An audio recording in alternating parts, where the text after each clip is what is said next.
좋습니다.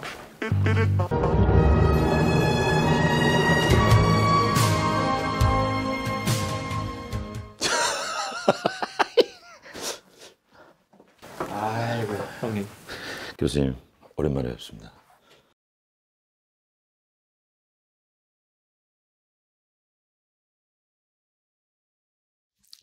이 책은 네, 어떤 책이세요? 최근에 한 1년 작년 말부터 써갖고 네. 10월 초에 완성이 된 거의 1년 가까이 쓴 제가 쓴 에세이예요. 그러면 형님 준비하시고. 준비하신 보도 받아도 되겠어요? 김창욱 TV 네. 새우 어선인데 밍크고래가 걸린 것 같아요. 머리 큰 고래가 하나 딱 들어왔죠 지금. 머리 큰 고래가 하나. 김창욱 씨는 나를 찾으셨나요? 나다움을 알아가는 방법에 대해 나누고 싶습니다.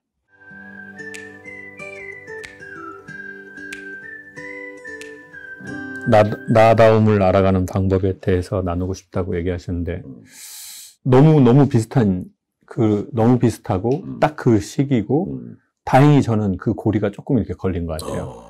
나라는 그 물고기에 이게 걸려서 이렇게 계속 지금 리를 감고 있는 꽤나 그런 기간이거든요. 사실 요즘 제 되게 화두예요. 어휴, 잘 찾아왔네. 네. 점찍한데. 잘 찾아왔네. 여기가 그 영화다는. 어디서 얘기는 진짜 많이 하잖아. 자기계발서라든가 무슨 강연에서. 이제는 나를 찾으십시오. 뭐 내가 좋아하는 게 뭔지를 찾아보세요. 그러고서 그걸 즐기면서 행복하세요. 얘기는 많이 하는데 방법을 잘 얘기 안 해주시잖아요. 그러면 형님은 뭐 예를 들어 이런 거잖아요. 나를 찾으려고 할 때 내가 없네? 라고 느끼는 그 지점이 있잖아요. 그 지점이 뭐 예를 들어 오셨던 거예요?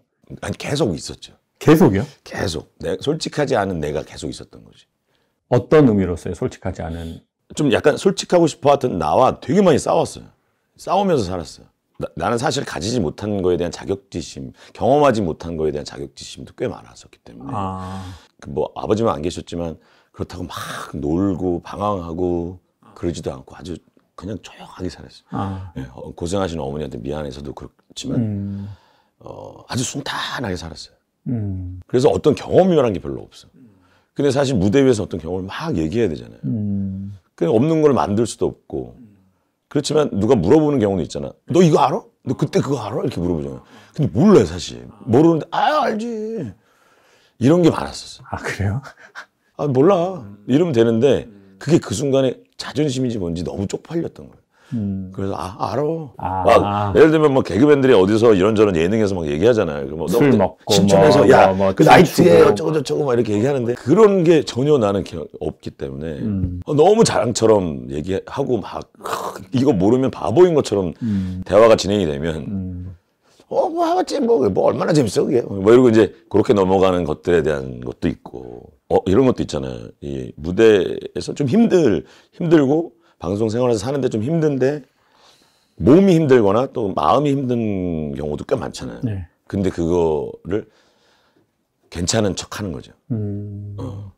그래서 억지로 의격다짐으로 멱살 끌듯이 잡아가면서 살아온 길이 꽤 많아요. 그럼 좀 오래되셨네요. 오래됐어요. 진짜 오래됐어요. 어머니 돌아가시기 전까지라고 봐도 되고. 그러니까 뭐 한 40살, 40대 중반까지도 아마 언뜻 있었던 것 같고. 제 경우에는 그랬던 것 같아요. 이렇게 형이랑 되게 비슷한 게 많은데 어려서 이제 엄마 아빠가 계시긴 하지만 사이가 너무 안 좋고 이 집안 분위기 그러니까 이제 눈치가 있는 아이니까 센스가 더 생긴 것 같아요. 그러니까 이제 눈치와 센스의 중간. 그러니까 근데 요즘 생각하면 전 이런 것 같거든요. 좀 내면이 건강한 상태에서 눈치를 갖고 있다면 그건 센스가 되는데 좀 자존이 좀 너무 낮은 상태에서 감각이 발달된 건 눈치가 되는 느낌인 거예요. 그러네. 네. 나도 비슷한 것 같은데. 네. 필요 이상으로 예의가 바르고. 그래서 저 어느 날은 세봤어요. 누군가가 이렇게 창호가 그러면 예 형 이러면 되잖아요. 한번 해줘 보세요. 창호가 예. 두 손 뭐, 예이, 예이. 신화처럼, 중국 신화처럼, 어? 얘를 몇 번 하나 봤어. 예. 4번이네. 4번을 하더라고. 네네네네. 이렇게. 뭔지 알겠어요. 감정의 메이크업을 한 것 같아요. 저는 약간 밝은 척을 했어요. 왜냐면 집이 어두우니까 가만히 있으면 이렇게 되는 거예요. 그러니까 가만히 못 있겠는 거예요. 내 감정이. 그러니까 마치 이렇게 가만히 있다는 게 그 흙탕물이 이렇게 떨어지고 위에가 이렇게 맑아지잖아요. 그러니까 그런 상태로 못 있겠는 거예요. 그러면 슬픔이 쫙 이렇게 보이는 거예요. 밑에 있는 슬픔이. 저 눈동자에 슬픔. 근데 그거를 남한테 보여주고 싶지 않은 게 아니라 어린 나이에 알았던 것 같아요. 내가 그거를 마주쳐야 된다는 거. 맞아. 근데 난 너무 나이가 어리고 이건 내가 어떻게 할 수 있는 사이즈가 아니고 일단 난 너무 어린 거예요. 그리고 그 길라잡이를 핑계 아닌 핑계지만 아버지가 좀 해주면 좋겠는데 그렇게 될 때는 아버지 뭐 제가 아빠 나 요즘에 뭐 이래요 뭐 이러는데 이제 아버지가 부재잖아요. 아버지가 있으나 안 계시고 엄마한테 얘기하기엔 그렇잖아. 또 걱정 고민이 많은 우리 엄마인데 똑같아. 내가 이런 별 시덥지 않은 걸로 엄마한테 얘기하면 내가 엄마한테 짐을 하나 또 어깨에 더 얹는 거니까 말하지 말아야지. 똑같은 것 같아. 나도 그랬어. 그리고 누나 형들은 있는데 다 먼저 다 밥벌이 하러 다 떠났거든. 처음에 감정의 메이크업을 했던 게 나쁜 게 아니라 이걸 잘 지울 줄 알아야 되는데 그걸 못 지웠던 것 같아요.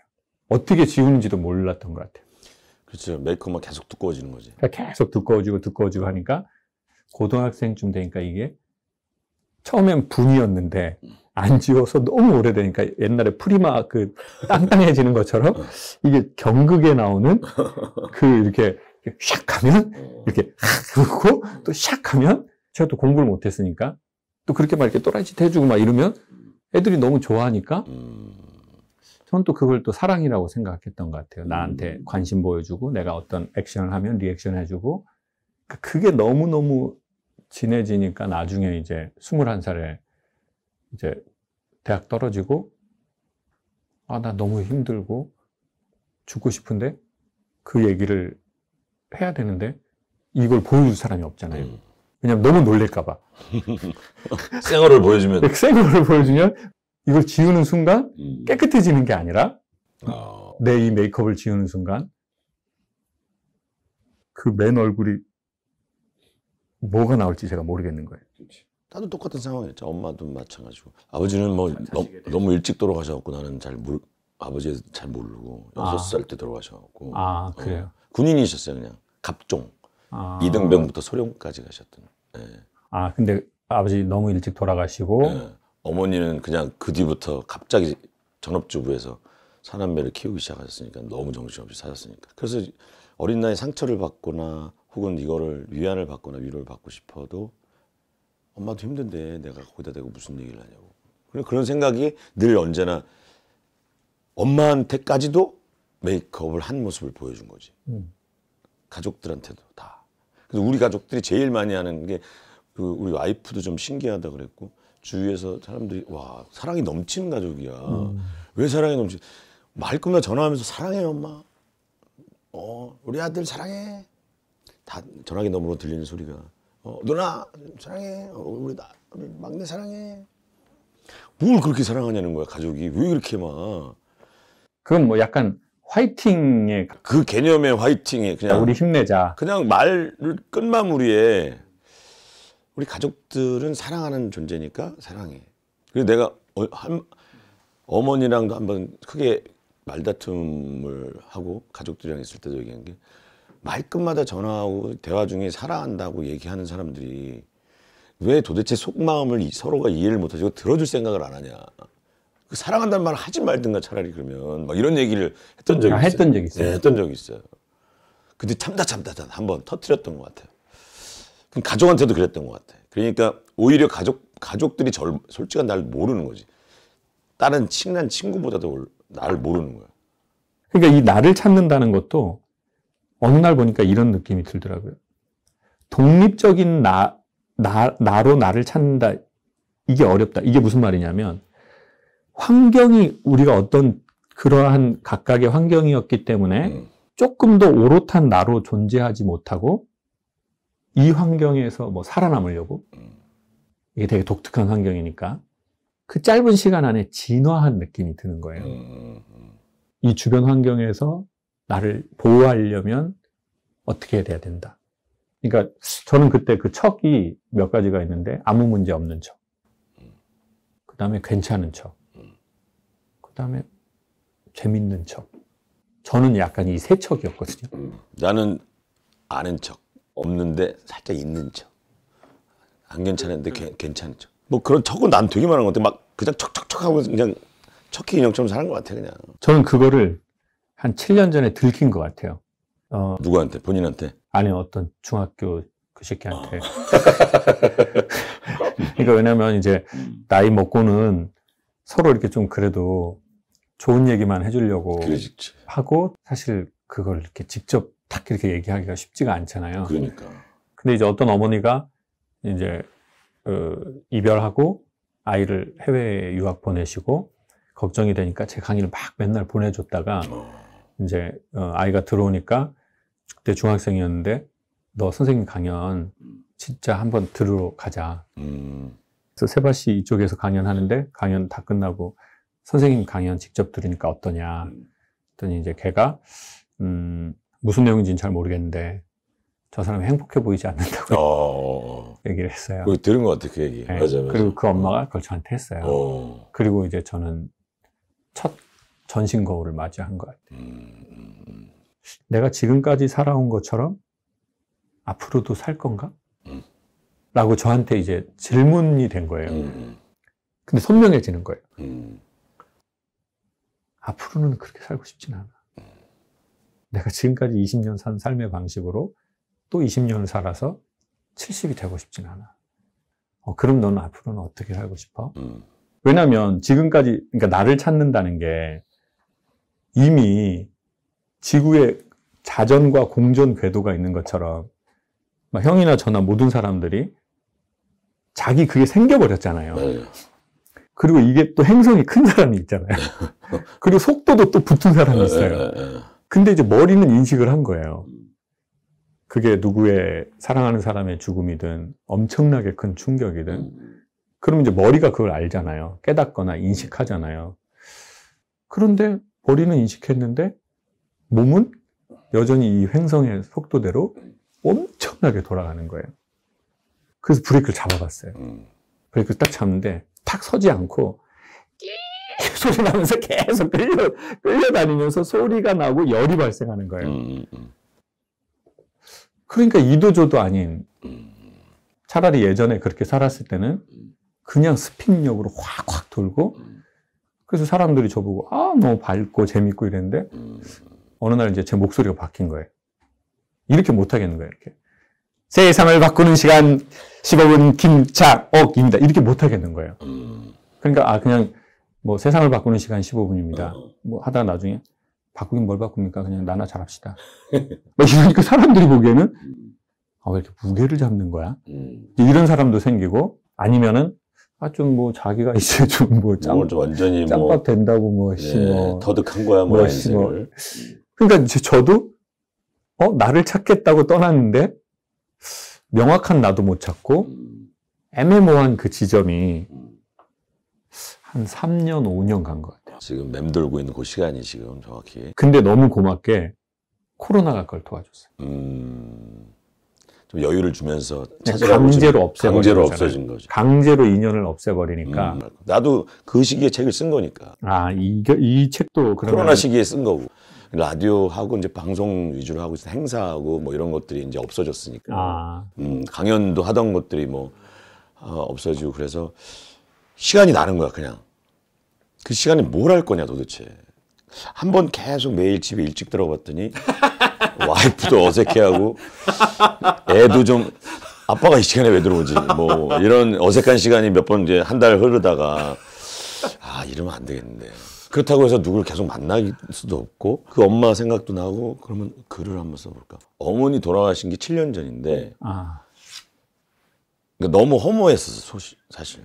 저렇게 열심히 자식들 위해서 당신 돌보지도 않은 채 사셨던 어머니 인생이 너무 허무하니까 이게 뭐냐, 열심히 살아봐야 이렇게 허무하게 생을 마감하는 것 자체가 이렇게 살면 안 될 것 같고, 어머니가 이제 가시면서 하신 말씀이 좀 네가 뭘 하면 행복한지를 찾아서 즐기면서 살아라 태균아, 이런 메시지를 던지면서 가셨거든요. 어머니. 근데 그 뒤로 찾으려고 찾았는데 방법이 없더라고. 나랑 혼자 대화를 할 수도 있고 남이랑 대화를 해도 자꾸 나를 더 얹어서 얘기를 하거나 아니면 있는 걸 좀 빼고 얘기하거나. 그래서 남한테 날 얘기할 때나 겨우 내가 생각하는 나를 조금 엿볼 수 있었는데 그건 좀 솔직하지도 않은 것 같아요. 그런 생각이 들더라고. 그래서 뭘 하면 솔직할까. 온전한 내가 솔직한 나를 다 끄집어내서 대화를 좀 하고 싶은데 나랑 둘이. 방법이 없더라고. 그래서 혼자 뭐 거울 보고 얘기도 해보고 막 그랬는데 좀 이상한 것 같고. 그래서 어느 정도 글을 한번 써볼까. 그때부터 이제 글을 쓰기 시작한 거예요. 그럼 찾다. 그게 한 몇 살 때예요? 한 시운? 나 올해 시운. 그러니까 나 올해 시운인데? 우리 한 살 차이잖아. 알겠습니다, 형님. 그럼 그게 40 언제? 48쯤이었던 것 같아요. 48이요? 그래서 그냥 상암동 집에 앞에다가 조그만 사무실 하나 차려놓고 거기서 계속 토닥토닥 이렇게 하고 있었던 거예요. 그러더니 혼자 너무 재밌는 거야, 그 시간이. 그러더니 책을 내든가 말든가 했어, 그때는. 그냥 글 쓰면서 혼자 깔깔대고 막 테이블 치고 화가 나갖고 나한테. 옛날에 나한테 화가 나기도 하고. 막 더 이상 못 쓰게 갖고 눈물로 막 쏟아낸 적도 있는데 거기서 막 혼자 술 먹기도 하고. 그런 날들이었거든. 근데 그게 너무 나한테 위안이 되더라고. 내가 지금까지 살았던 나를 바꾸고 싶은 생각은 없어요. 바꿀 수도 없고. 내가 살아온 이 방식을 바꾸자는 게 아니라 그냥 지금 안에 있는 솔직한 나를 그냥 딱 던지자는 거예요, 세상에 그냥. 난 이런 사람이에요. 그러고서 예전에 이렇게 갖고 살았던 것도 있어요. 이렇게 이거는 이건 얘기 못해 있던 것들. 나 이런 걸 어떻게 하지? 그런 것들을 다 털어내는 거야, 막. 남들은 관심도 없어요, 사실. 남들은 관심이 없다니까? 혼자만 그걸 계속 꾹 잡고 그냥 그러고 살았던 거야, 진짜. 바보같이. 형님은 그러면 이미 나를 찾는 그 여행이나 그게 어머니 돌아가심으로 시작됐고, 그리고는 이 글 작업을 하면서 솔직하게 형님을 써내려가는 작업을 하신 거네요. 완전 여기서 나는 내가 나한테 갖고 있던 미안한 걸 다 털어냈어, 사실. 그래요? 이제 쑥 던져낸 거예요, 이렇게 던져갖고. 그래서 프롤로그에 뭘 썼냐면, 독자들한테 미안한 얘기지만 프롤로그에 이 책은 순전히 나를 위해 쓴 책입니다라고 돼 있어요. 그래서 다 쓰고 났더니 에필로그에 이렇게 썼어. 다 쓰고 났더니 독자가 생각납니다. 죄송합니다. 순전히 이기적으로 그냥 나만을 위해서 쓴 책이기 때문에. 저는 형님은 이미 이름 앞뒤에 붙은 뭐 컬투 김태균이 아니라 그냥 김태균을 그 고리를 어머니가 가시면서 되게 정말 좋은 선물을 주고 가신 것 같아요. 맞아. 형 인생에. 저는 신앙심이 깊지는 않지만 이제 신앙이 이제 있는데 제가 처음에 그렇게 기도 아닌 기도를 했어요. 이게 오늘의 마지막 제가 드리고 싶은 말씀인데 하나님, 제가 사명감으로 한 20년을 일을 했고 프로다라고 하는 자부심으로도 일을 했고, 그리고 또 자존심이 있어서 내가 어설프게 하고 싶지 않아서도 제가 열심히 했는데, 제가 정말 죄송한데 이제는 그냥 저한테, 제 개인을 위한, 그러니까 세상을 그렇게 이롭게 하지 않는 일인데 그냥 조금만 저한테 좀 이기적인 제 시간을 가져도 제가 될까요? 라고 기도를 한 적이 있어요. 내가 조금 건강하게, 늘 행복하진 않지만 종종 행복하게 나 좀 살고 싶다. 늘 재밌을 수는 없지만 그치. 맞아. 너무 재밌은 지 오래되면 이건 문제다. 그러니 그게 뭐 대단한 소명감이든 돈이든 내 욕심이든 이런 걸 좀 이렇게 어느 정도는 좀 하고 그냥 김창옥이 됐으면 좋겠다. 김창옥 씨는 나를 찾으셨나요? 라고 할 때 예, 저는 이제는 좀 김창옥으로 살기 시작한 것 같습니다. 그리고 이렇게 노선 철길에 제가 올라와 있는 것 같습니다.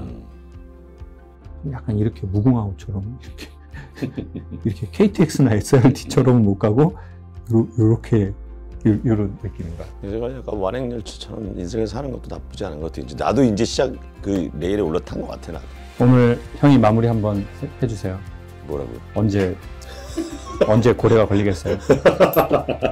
이거 나를 찾는 거에 대해서. 진짜 나는 그런 찾는 방법에 대해서 조금은 알아간 게 바로 글쓰기를 통해서라. 혹시 책 내는 목적이 아니어도 글을 한번 써보시면 어떨까 싶어요. 그게 만약에 써놓은 글을 소통을 원하는 사람한테 툭 던져놓으면 그 사람은 그 글을 읽고 당신과를 이해하고 공감할 수 있게끔 만들어주는 큰 힘이 있더라고요. 감사합니다, 형. 고맙습니다. 이 글자는 형님이 쓰셨어요? 아니요. 일러스트 디자이너가 써. 저는 형이 썼다고 생각했거든요. 이거 형이 직접 쓰셨고. 내가 글자를 더 잘 써, 사실. 내가 글자를 더 잘 써. 이제 그냥 저기려고 해요.